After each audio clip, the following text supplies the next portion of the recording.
Todd est rentré chez lui après une journée de travail harassante et s'est assoupi dans sa chambre avec sa femme, Lisa. Un peu plus tard, son téléphone a sonné et il s'est frotté les yeux d'horreur en lisant un message de sa femme. Si Lisa n'était pas à la maison, avec qui dormait-il? Todd a soulevé la couverture pour obtenir des réponses et s'est figé sur place. Todd Thomas venait de terminer le fraisage de la dernière planche de bois. Il était épuisé et des perles de sueur coulaient sur son front. Il est déjà tard, a-t-il marmonné en se précipitant vers sa camionnette. Le seul soulagement de Todd était que c'était vendredi soir. Il est rentré chez lui pour se reposer un peu avant de planifier une sortie avec sa femme, Lisa, pour le week-end. Le couple vivait dans un quartier tranquille de Wilson, dans l'Arkansas. À la fin d'une journée épuisante, voir Lisa sur le pas de la porte était la seule chose qui mettait un sourire sur son visage fatigué. Mais ce vendredi soir, il ne l'a pas vue. Todd a trouvé cela bizarre et s'est précipité à l'intérieur pour la chercher. « Lisa ? Chérie, je suis à la maison !» Todd a hurlé de joie. « Regarde ce que je t'ai apporté !» Tous les vendredis, Todd achetait du poisson frais, et il adorait les barbecues qu'ils faisaient dans leur jardin. Mais comme il était trop épuisé, il les a mis dans le réfrigérateur et a regardé autour de lui avec anxiété. « Lisa. Chérie !» a-t-il crié en entrant dans la cuisine. Todd a cherché Lisa partout, mais elle n'était nulle part. Il s'est précipité dans leur chambre, et par la porte entr'ouverte, il a enfin vu Lisa endormie. « Mon Dieu, tu es là !» Todd a soupiré. Il trouvait étrange que sa femme dormait du mauvais côté du lit. Elle détestait qu'il change de côté. Qu'est-ce ce qui ne va pas chez toi aujourd'hui ? A-t-il marmonné et s'est précipité à l'intérieur. La couverture masquait le visage de Lisa. Todd ne la voyait pas assez, pas même ses cheveux bouclés qu'il aimait tant. Il a froncé les sourcils et est allé se rafraîchir dans la salle de bain. Un quart d'heure plus tard, il est sorti de la salle de bain et s'est glissé de l'autre côté du lit, épuisé. La chambre était silencieuse, à l'exception de l'horloge murale qui faisait tic-tac et du téléphone qui sonnait plus tard. Todd était à moitié endormi lorsqu'il a attrapé en tremblant son téléphone sur la table d'appoint pour voir qui avait appelé. Mais c'était un SMS de Lisa. « Chérie, tu es déjà rentrée ? Je vais être un peu en retard mais ne t'inquiète pas, Marie est avec moi. » « Je t'aime », Todd a frotté ses yeux endormis et a vu l'heure. Il était 19h45, et le message lui avait été envoyé il y a quelques minutes à peine.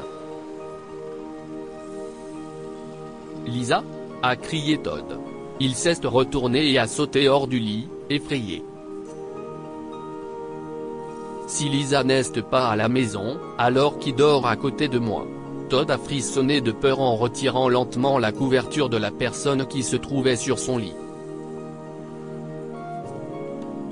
Il s'est figé et est resté bouche bée d'horreur. Réveillez-vous. Qui êtes-vous et que faites-vous dans ma maison?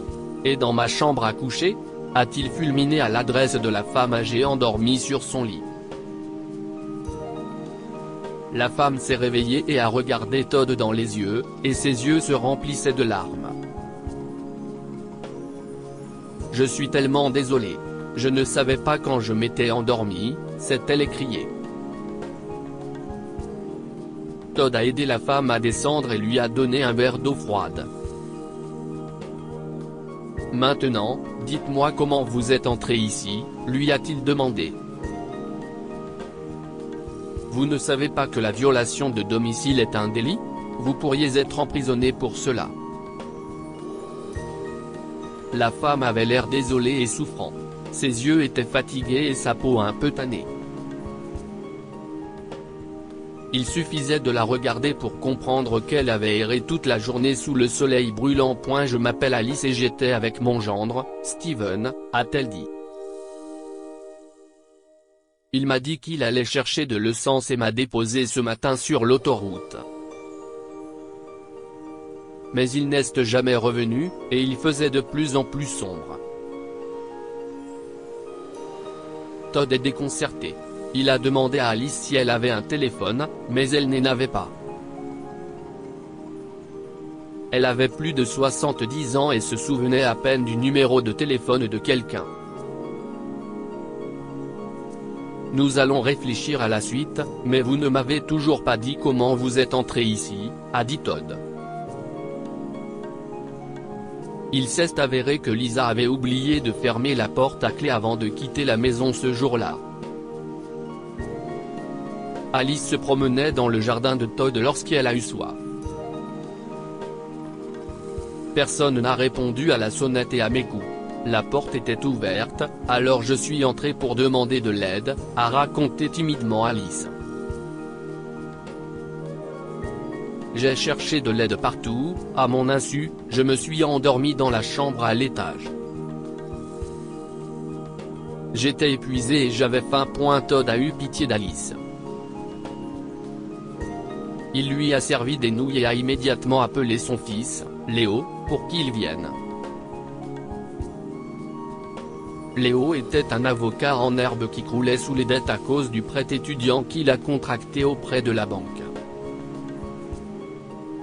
Cependant, Todd est toujours fier de lui et il savait que Léo fera quelque chose pour Alice. Alors, votre gendre vous a abandonné sur l'autoroute ? A demandé Léo à Alice. Qu'est ce qu'il fait dans la vie ? Le gendre d'Alice, Steven, était agent immobilier. Après la mort de sa femme, il y a quelques années, il a vécu avec Alice pour qu'elle puisse l'aider à élever sa fille, qui a maintenant 18 ans. Cette maison est le seul trésor que j'ai acquis après la mort de mon mari, a déclaré Alice en sanglotant. Il y a eu des moments où Steven voulait me placer dans une maison de retraite et transformer cette maison en hôtel. Todd et Léo ont alors compris où Steven voulait en venir. Ils ont conduit Alice chez elle en suivant les indications qu'elle leur avait données. À leur arrivée, ils ont vu Steven faire le tour de la maison avec quelques hommes. Je veux que cette fontaine soit enlevée et que nous ayons un énorme aquarium à la place, disait Steven quand Léo l'a interrompu avec des documents. Non, vous ne le ferez pas.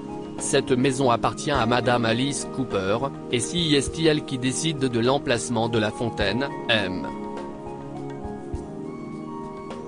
Steven, a-t-il crié dans le couloir. Steven a été choqué de voir sa belle-mère de retour à la maison. Il a tremblé. Qui êtes-vous et quel droit avez-vous dans ma maison ? A-t-il fulminé à l'adresse de Léo. Ce dernier lui a montré les documents et lui a annoncé qu'il est désormais le conseiller juridique d'Alice pour ses biens. Steven était sous le choc. Je vais vous envoyer un avis juridique pour intrusion dans sa propriété, lui a dit Léo. Après une brève bataille juridique, Alice a récupéré son bien. Elle a interdit à Steven d'entrer à nouveau dans les lieux et a décidé de récompenser les deux hommes qui l'ont aidé à récupérer sa maison. Oh, Madame Cooper, je suis désolé, mais je ne peux pas accepter cela. Léo a refusé l'offre d'Alice de garder sa maison en cadeau. Si est votre maison, et vous devez y passer des jours paisibles.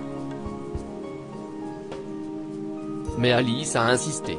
Rien ne la fera changer Davis.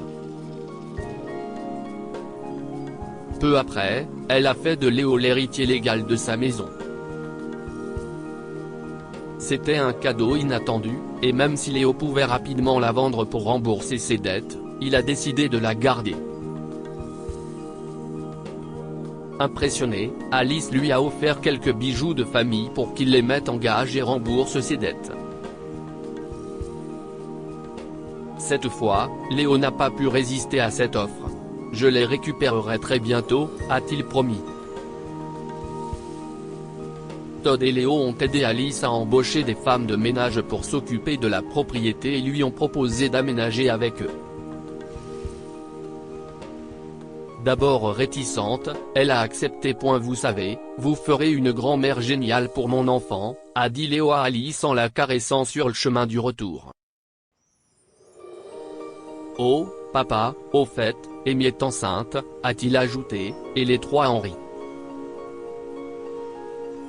Depuis ce jour, ils ont pris Alice sous leur aile. Elle est restée 3 jours chez Todd et a passé le reste de la semaine avec Léo et sa femme enceinte, Amy. Merci de m'avoir envoyé ici, a-t-elle soupiré en regardant le ciel alors qu'elle se trouvait chez Todd un week-end de particulier. Que pouvons-nous apprendre de cette histoire? Traitez les personnes âgées comme vous traiteriez vos parents. Lorsque Todd et Léo ont appris l'histoire d'Alice Cooper, ils ont décidé de l'aider à reprendre sa propriété à Steven et lui ont proposé d'aménager avec eux. Leur rencontre fortuite a changé le destin d'Alice, qui est désormais assurée d'une vie paisible. Il est bon de connaître la profondeur du problème de quelqu'un et de l'aider. Bien que Todd ait d'abord été contrarié par l'intrusion d'Alice dans sa maison, il a décidé de l'aider après avoir pris connaissance de sa situation. Il s'est également associé à son fils Léo pour rendre justice à la dame âgée.